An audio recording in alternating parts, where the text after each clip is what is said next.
Good morning, I'm back. Happy September 1st, first of the month. I had a fantastic morning setting my September goals and my September intentions. If you haven't given this any thought today, I encourage you to take a second and think to yourself, what health goal can I work towards this month? What is one thing I can do to move myself forward so I can feel better? Some examples you could consider are starting to do fresh juices, starting to do more smoothies in your life, starting to meditate, or starting to journal. All of these practices are things that I do daily. And when I made the shift from being sick to starting to desire to get better and find my health again, these are all things that I slowly, not at once, but over the years, I slowly started integrating into my life that I can tell you seriously help. So, September 1st, I wanted to do a lesson today. I miss doing lessons. I had a fantastic time teaching you guys yesterday, or sharing with you guys yesterday, my new program about sending me your questions for just a little bit of money and being able to get professional advice in return. And I seriously love that. And I'm still so jazzed about that. But today, I wanted to continue my series on important foods for you to be including in your day and considering when you shop or buying when you shop that are extremely important for your thyroid health and moving forward. So maybe this could be your goal. You could, after you watch this video and you learn about these foods, you could write them down and you could buy them when you're at the store and you could eat more of them this month. That would be awesome. So I hope everyone is doing great, and I hope you find this video super helpful. One of the things that I wanted to go over first before I jump into the list of foods that I have written down is I want to talk about these health trends, health fads and health trends that do you more harm than good. I've definitely touched on this in some of my other videos, but I want to just reiterate it to you because it is still a thing that I see alive and well and within the thyroid community. People are scared of goitrogens and they're scared of lectins or cruciferous vegetables. I remember when Dr. Gundry hit the scene with his lectin theory, and I fell for it. I was totally like, whoa, Dr. Gundry, this is scary. You know, plants have a defense system, and then because our gut lining is so destroyed, then we eat those and then they hurt us and then they block our iodine uptake and they make our thyroid health even worse. Right? So I'll never forget writing down a huge list of all of the vegetables and fruits to avoid. And I did. Boy, looking back at that, I realize now why I was getting sicker. I was totally hurting myself by not eating the foods that I should have for my health and falling for the fad.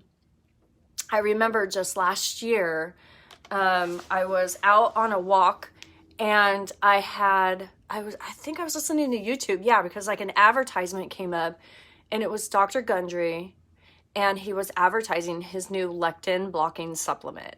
And I just was like, here we go. You know, it was just a money-making machine, you guys, just a money-making machine. They come up with these fads and we all fall for it because we're like, well, it's from a doctor and he says he has these studies and the studies show this. And okay, first of all, you have to look who's funding the studies, who paid for that study, okay? Because you can pay for any sort of a study you want And because you paid for it and you're the one asking for it, you can get the results you want to, okay? So there's just a lot you have to be careful of. And so basically the way I look at food now is I see food as a total path to wellness, a total foundation to your health, total path to actually helping heal you, or helping harm you, whatever way you choose to eat, you know. So some of the foods that I focus on in order to achieve the healing side of eating are fruits, vegetables, herbs, spices, and wild foods. Let's see, this morning I have had a bowl of oatmeal with cut up pears and tangerines on top, and I had some honey and some cinnamon in it. And I'm actually starting to get hungry again, so I'm probably going to eat some more fruit. But fruit has definitely become a staple foundation, an absolute high foundation of my diet and what I focus on all the time. I carry around bananas in my purse. They are my quick snack that I want in order to stabilize my blood sugar levels. If I'm out and I start getting hungry, it is just it's a no-brainer for me at this point. So some of the things that you have to watch out for with these trends, one of them is called nightshade fear.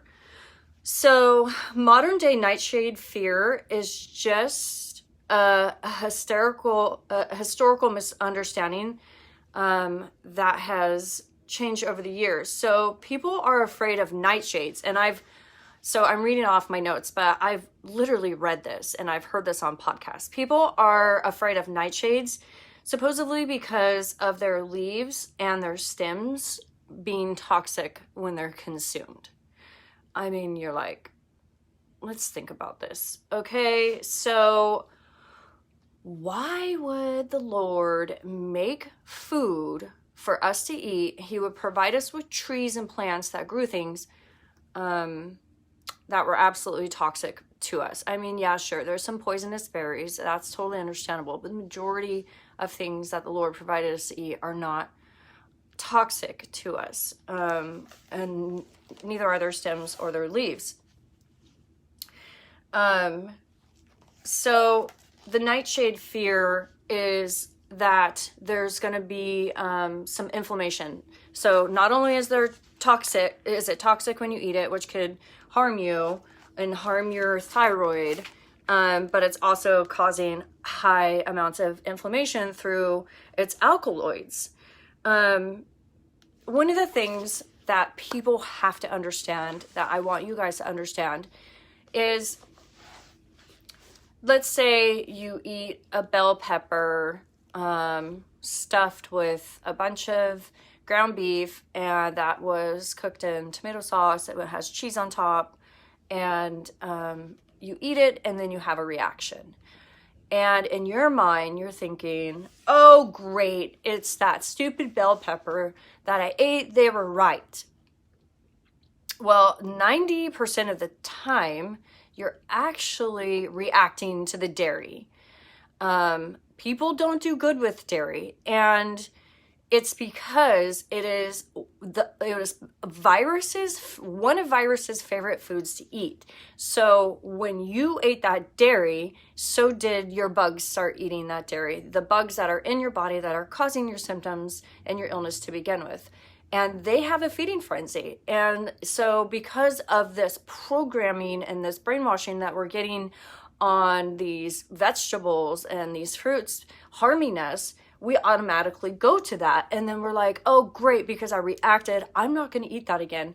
When it's actually probably either the dairy, number one, that you reacted to, or possibly even the conventional beef and all of the crummy ingredients inside the conventional beef or the beef itself that you reacted to. It's very, very, very unlikely that you actually react to a fruit or vegetable or green or any sort of a natural plant like that. They're just a very, very safe, they're safe foods, you know, that's the way I look at it. So there's also, the Nightshade.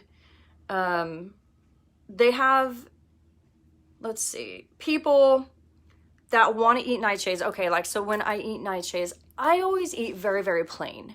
And so instead of pouring a ton of ketchup all over my stuff that is laced with high fructose corn syrup or caramel color, preservatives, food coloring, you want to try to eat very clean and very simply.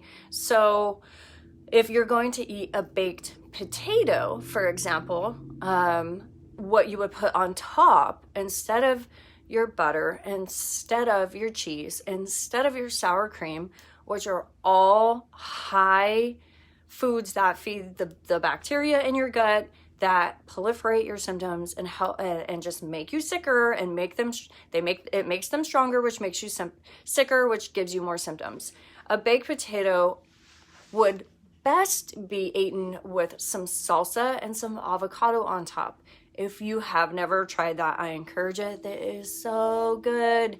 And every time I sit down with something like that, I love getting the big old baking potatoes and making them all soft, and then I'll cut it open and squeeze it so the insides come out a little bit, and just slather it with a really clean salsa. Check the ingredients on your salsa too, because those can be totally covered with horrible ingredients too. My gosh, I find them all the time. I'm so disappointed. I'm like, it's salsa, really? Why do you need to have all these crummy ingredients in it? So find a really clean salsa that has just simple ingredients, no junk. Just drizzle that all over the top of your potato. Chop up some avocado. I like to also just put maybe like some garlic powder, some onion powder if you want a little more flavoring, especially when you get down into the potato. But you could even all mix it together, and it's seriously delicious, and it's really filling. Really, really filling. So I want you guys to shift into thinking of eating this way more as a main meal. So you can have a huge baked potato with a ginormous salad with like tons of tomatoes and onions, and cut up celery and sliced carrots. I mean, you can make such a huge, delicious meal out of fruits, vegetables, and grains.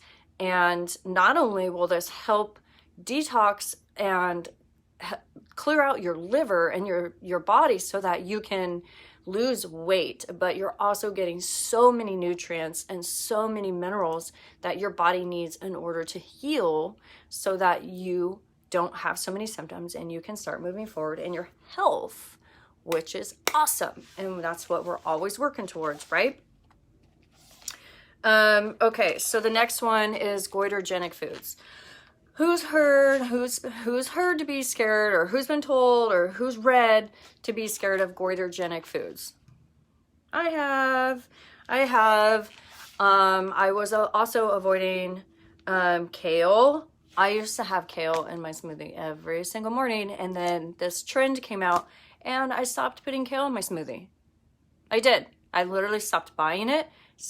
I looked at it like it was the devil. I would see it in the produce department. I'd give it the side eye and be like, what's up, you stupid kale over there trying to make me sick? Yeah, so you guys, I fell for it. Cauliflower, broccoli, cabbage, and other cruciferous vegetables are totally getting a bad name. And the reason why this is happening is because they are saying that it blocks your ability to uptake iodine into your thyroid. But first of all, none of these foods actually even contain enough goitrogen to cause concern. And secondly, the little amount of goitrogens that are in these foods are bonded to photochemicals and amino acids that would even stop any harm from actually happening You know what's hilarious that people don't realize is they're all scared to eat these things, but they'll go drink a bottle of wine, right? And they'll be like, not even realize that, you know, this so-called thing is in their bottle of wine. So it's actually the opposite. If you avoid these foods, you guys, you are doing yourself and your thyroid a major, major, major disservice. Because cruciferous vegetables in particular are a food that has the nutrients in it that the bioactive trace mineral nutrients in it that your thyroid actually really, really needs in order to be healthy and to function and to fight off the virus.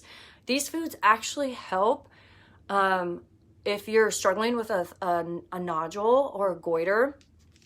These foods help attack that and help reverse it and get rid of that nodule or that goiter. So trust me, you do not want to be avoiding these foods if you have a thyroid illness. But unfortunately, until medicine understands that there's so many multiple trace minerals, vitamins, and phytochemicals that we all need in these goitrogenic foods, and these other nightshade foods, people are going to continue to be scared of them and be falling for the misinformation. So I'm here to teach it to you guys straight from a coach. Like, please do not fall for these trends and this misinformation. All right, now let's jump into the 7 important thyroid healing foods that I have prepared for you guys today. Number 1 is basil. How delicious is basil, you guys? It is so good. You can put basil on the top of like pretty much anything and it makes it amazing. It smells amazing. I love buying a basil plant and just eating the leaf. You can soak the leaves in some hot water and have basil tea. I mean, the options are endless. You can even get basil tinctures if you want a more concentrated form of basil for healing. Same with cilantro. So basil has antiviral abilities that are in the phytochemical compounds that can literally enter into your thyroid and slow down the Epstein-Barr cells drilling action. Do you remember when I taught you that before? That we all have the Epstein-Barr virus in us. If you have a thyroid issue, you have the Epstein-Barr. Google it. I dare you. You can find study after study after study that shows that 90 to 99% of the population has the Epstein-Barr virus. What they don't tell you is that it's not only, it's active for a couple of weeks, making you sick, but then it goes and it hides in your thyroid gland, in your liver, and in your other organs, and it stays dormant, feeding off of the foods you eat and the heavy metals and toxins in your system, pooping out the dermotoxins that attach to your nervous system, and it just wreaks havoc in your body. So one of the things that it loves to do is it loves to burrow into your thyroid gland. It goes like this, like a spiral. So basil can help fight against that burrowing process of that pathogen, that virus, actually digging itself deeper into your thyroid gland, ruining your thyroid gland, making you sicker, making you feel horrible. And we definitely need to stop that. So because it protects the gland so well, it helps helps fight against nodules, cysts, and tumors.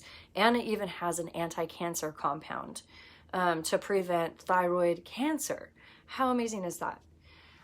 So get yourself some basil. Number 2, berries.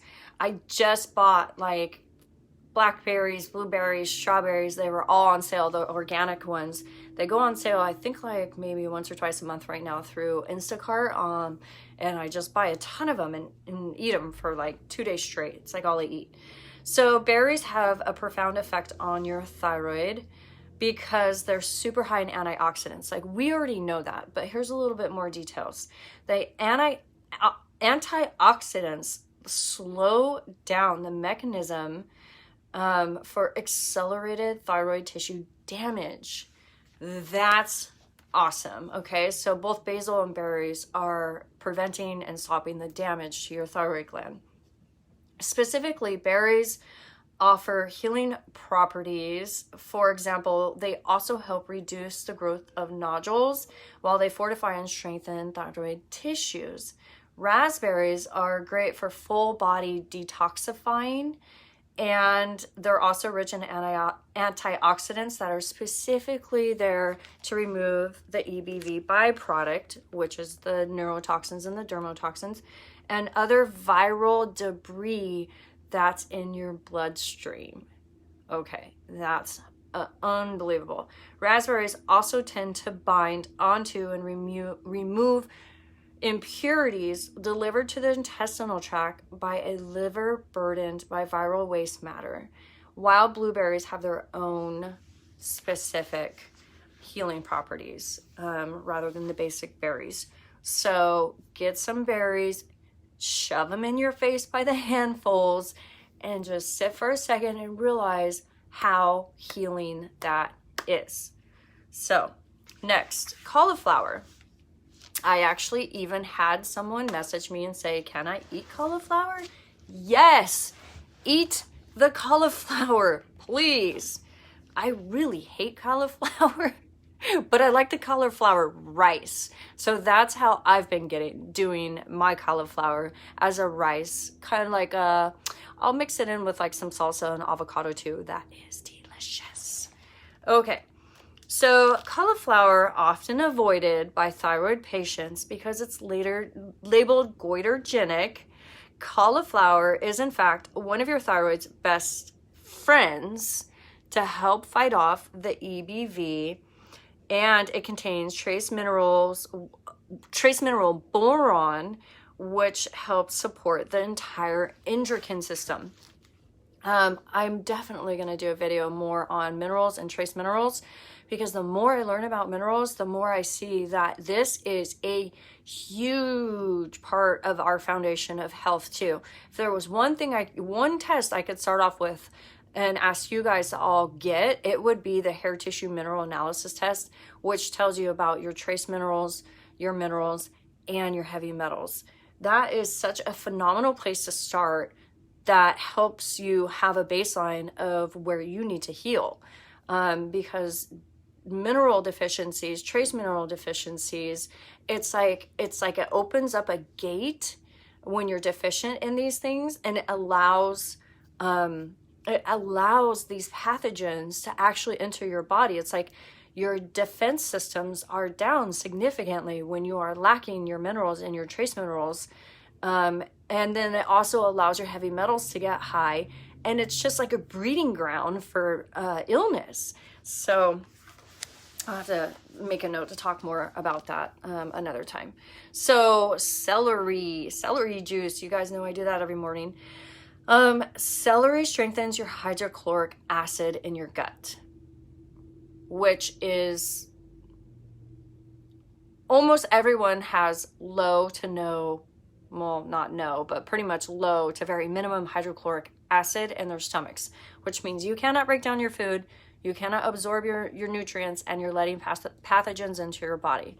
It is a thing. We all need to realize that we have to build and focus on building our hydrochloric acid levels. And that is why I drink celery juice every morning.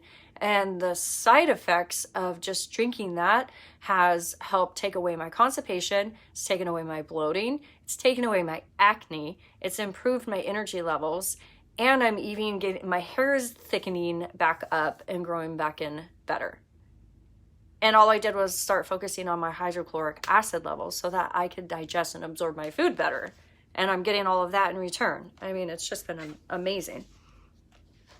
So, let's see, where was I? Celery has the ability to cleanse the thyroid of EBV toxins, which you want out, you do. And it also bolsters the production of the thyroid hormone T3. Since I have been drinking my celery juice every morning, and I have been following this sort of eating protocol with fruits, vegetables, high greens, doing my detox smoothie, just really having a super clean diet, my thyroid tests, my thyroid, my TSH, everything has been in range. And it was like, it's just been easy. I just completely like even stopped worrying about it and don't even care at this point anymore. And, you know, my doctor is always just so on me because of my history. And so every 6 months or so, he'll still ask me to go test. And even though I have the right to refuse, I'm still curious sometimes, you know, because I love labs. And I'm like, okay, yeah, let's just see, you know, because I like seeing my progress. And so I'll get my labs back and I'm like, wow, my whole thyroid panel, which used to be a disaster, is now just in range, in range, in range, in range. It's just, it's so awesome, you guys. So I can tell you from my own experience that what I am teaching you, it works. Okay, so next, cilantro. I love cilantro. You could also put this on your baked potato or on your cauliflower rice. Chop it up. So cilantro is considered a miracle worker against the Epstein-Barr virus. It's critical for binding onto toxic heavy metals, such as mercury and lead that feed the virus. It also binds onto the EBV neurotoxins that, when loose in your system, can cause tingles and numbness, aches and pains, inflammation, depression, and anxiety. Did you hear that? Like, I have to do a weird big eye pause because that was so powerful. Oh my gosh. So how many times have you guys complained about numbness and tingles, aches and pains, inflammation, depression, and anxiety? 5 massive symptoms that everyone complains about. Cilantro heals. You can literally get a cilantro tincture. I'll find the link to the good one. And you can start taking cilantro every day. So, I mean, sometimes it's hard to eat. I know, it's like leafy, and you definitely want to get organic cilantro. I put it in my smoothie every morning. So, all right, let's see. 1, 2, 3, 4, 5. Okay, number 6, coconut.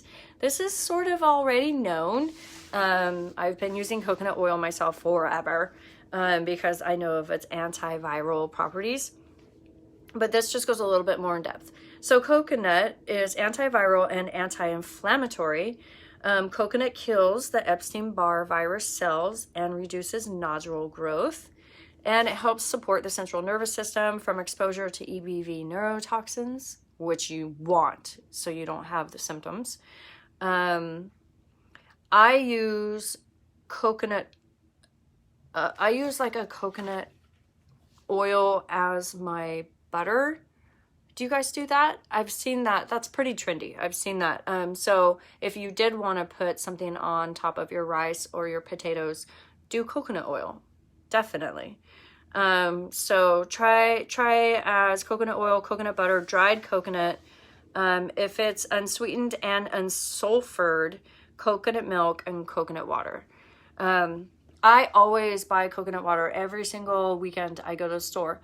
Man, coconut water, you guys, you have to be so careful. First of all, you can't ever get the ones that are sweetened because it's sweetened with natural flavors, and it usually has natural flavors and citric acid in it, which are both feed the EBV virus, but they also are hidden MSGs. So it's like, it's so hard to avoid those two things, but they are literally in everything. And like, they're in drinks especially, and you're like, oh, it's coconut water, it's super healthy.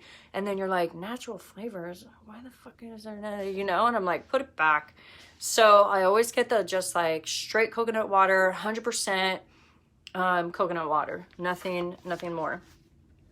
All right, cruciferous vegetables. I already went over this a lot, but I'm just gonna read these last few sentences I wrote down for you guys. So the rich sulfur content in these foods is a disinfectant and a deterrent to EBV in the thyroid. Disinfectant and deterrent. It's like a shield. So sulfur has a ghost-like quality, saturating the gland and creating a smokescreen effect so the virus cannot function well. it's like a wizard. It's like a magical wizard food.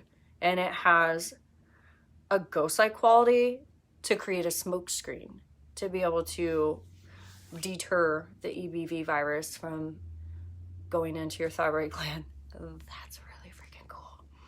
At the same time, the sulfur helps revitalize the gland itself, contrary to the popular beliefs that these vegetables in the Brassica family are problematic to the thyroid. In order of importance, here are some of the best crucifers to bring into your life. Cauliflower. So cauliflower is number 1 to bring in. Kale, number 2. Number 3, radishes, arugula, watercress, Brussels sprouts, cabbage, broccoli, collard greens, broccoli I can't say that one, broccoli rabi, and mustard greens. If you guys have a hard time doing greens, I highly suggest you put them in a smoothie. Kale can sometimes be hard to eat because it's really hard. I hate chewing kale. I've sauteed kale many times. I've sauteed it with some onions and some mushrooms. That's actually really, really good. And I even got the kids to eat it. The cauliflower rice, by the way, you could do a cauliflower rice with kale, with any of these greens. You could do cauliflower rice with kale, Brussels sprouts, cut up Brussels sprouts, cabbage, broccoli, collard greens, and mustard greens. You could put all of that in a saute. That would be so good. And you could put a little bit of coconut oil on it and some spices to season it up. I think I'm going to make that tonight. That sounds delicious. And then with a big fat sweet potato, oh my gosh, I'm getting hungry. I think I need some lunch. So, all right, that is it. 1, 2, 3, 4, 5, 6, 7. Yes, I did all 7 of the foods that I wanted to focus on for you guys today. I hope you find some time to watch this, write it down, and set a goal for September. And I'm actually going to end this video now and then come back on because I have another special promotion that I want to tell you guys about. I'm so excited. All right, let me know if you guys try any of these vegetables or what you think. All right, I'm out.